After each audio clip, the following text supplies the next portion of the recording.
Stage Wanderer coming at you from my van down by the river.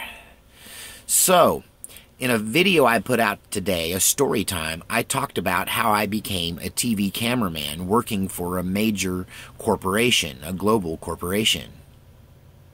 I talked about how I was at the center of some very interesting innovations, and that I watched them invent some things and talk about how to market them.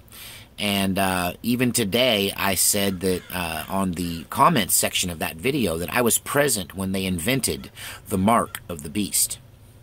So this was during a series of seminars, a 5-day meeting of the top 100 or so innovators and marketing experts in this corporation. They had been given a task to come up with a way. One of the tasks that they were trying to tackle during this 5-day period was how to market a new chip. Now, this chip was made by another company, and if I named that company right now, not only would you recognize it, you probably have some of their products in your home or your office. That they had invented a microchip that was the size of the ball of a ballpoint pen, or smaller than a grain of rice. Now, this would have been roughly 18 years ago. I have to be careful in what I talk about because I did sign some non-disclosure agreements, but mainly those agreements that I signed were about benefiting financially from selling the information or using it in the stock market, which I did not do, and now the information is so old, it's virtually worthless, except for the fact that, let you know I was there and how long ago that they already had figured some of this stuff out that we're seeing roll out today. So this tiny little chip that they had, that they were trying to find a use for, a purpose for, that was their job, was to come up with, they had this technology, now what do we do with it?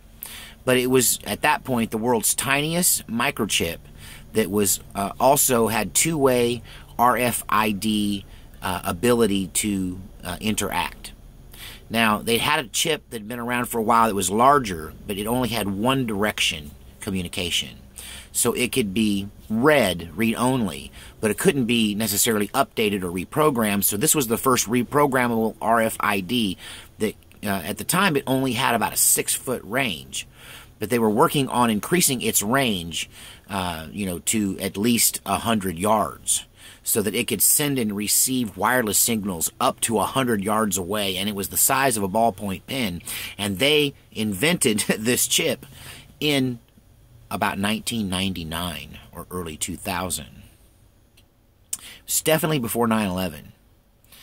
And so one of the tasks was, what do we do with this chip we have now? What can we sell it for? Who will buy it? How can we market it? What can we make it do? So they brought that problem to this group of executives that I was videotaping over this 5-day period of brainstorming, really. So this day they broke up together about this two-way chip. And they broke up into groups, into focus groups, to come up with ideas on what they could do with it.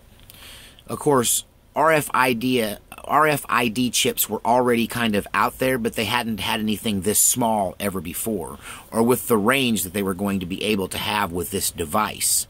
So, obviously there was the RFID. Everyone had that idea. Well, we can put it in our pets so that, if you lose your pet, you can find your pet. Okay. Well, then, of course, the natural jump from that is we can put it in people so we can keep their medical records on it. We can put it in prisoners so we can tell if they leave the compound and they can't take it out without cutting in. And if it's tiny enough, they can't find it and get it out. Yeah, this stuff was talked about that day. But the next thing that they talked about I found very interesting, because we've already seen some of the things they talked about come to pass, like the RFID chipping now of your pet, and them wanting to start chipping humans, and some corporations are chipping their employees right now. So this was something that came out of that meeting, really, and to use this chip for.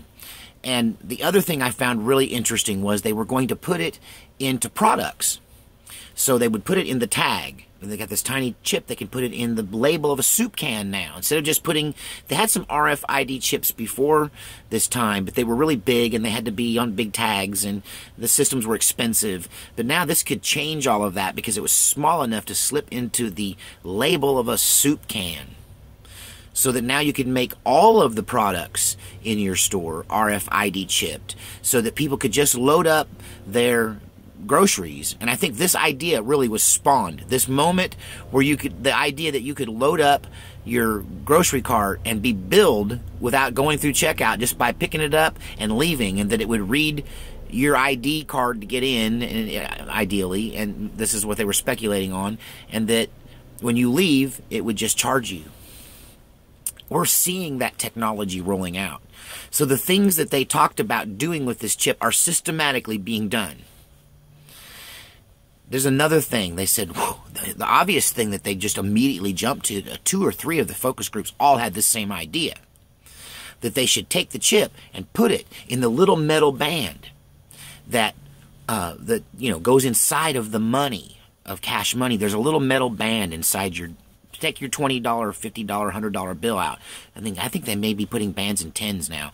But if you look, there's a little strip, a metal strip. This chip was small enough that if they could change the dimensions of it and flatten it out a little bit, they could put it in this bar, this metal bar, and put it in your money. The idea was hatched right then and there to make real money, cash money, e-money. So what are the benefits of that? Well, one is no more mistakes in counting. You don't count the money, you scan it. Matter of fact, it scans automatically. You create cash registers that you put the money in, and it just logs the money in just like it's inventory. Just like the RFID chip logs in the sweatshirt, you know what company it came from and who the distributor was and how much it cost, and all of that's on the RFID chip. Then you can do that as well with the money. And so it would log it in just like it was logging in inventory. That way, if somebody tried to steal, if somebody tried to dip in the till, it would alert, hey, you're not authorized to remove that. Why are you removing that? And it would send an alarm. The other benefit they saw was to stop counterfeiters. This chip would be nearly impossible for a counterfeiter to recreate, and that it would make essentially all counterfeiting a thing of the past, except when it comes to individuals trading money, everyone else would have a scanner, and they could sell the RFID scanners to individuals that take cash money, and now no one gets ripped off with fake money anymore. All sounds nice, doesn't it? It all sounds really good, huh?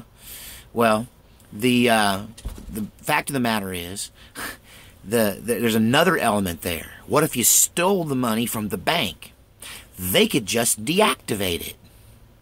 Just send out a signal using cell technology, cell towers, everywhere around. If you ever walked through one of these areas that had one of these hotspots that were sending out this signal that deactivates certain money that was stolen, then it would deactivate your money. If you tried to use the stolen money, it would reject it. Yeah. And then your cash just looks like cash, but it's not actually money. It's all e-money. It's a way of going to a cashless society without anybody knowing it. You know, they were really excited about all this. Oh yeah, let's put chips in people. One of them said, hey, if we get enough of these together, could we put a cell phone inside your head so that you could take calls without actually having to hold your phone? Talk about hands-free. It's in your head. They talked about a lot of scary things that day. The human imagination is wide and deep. But I was there, I believe, when they laid out the groundwork for this new high-tech version of the Mark of the Beast, where they can control everything, the buying and selling of everything, the cash money itself, the humans, their pets, everything on Earth becomes under their control when this chip is put in them or put on the product. And I was there. I couldn't hold the camera straight because the whole time I knew what I was hearing. This is the Mark of the Beast. That's all I could think of. And I gotta tell you, nothing prompted me to start prepping harder than that incident.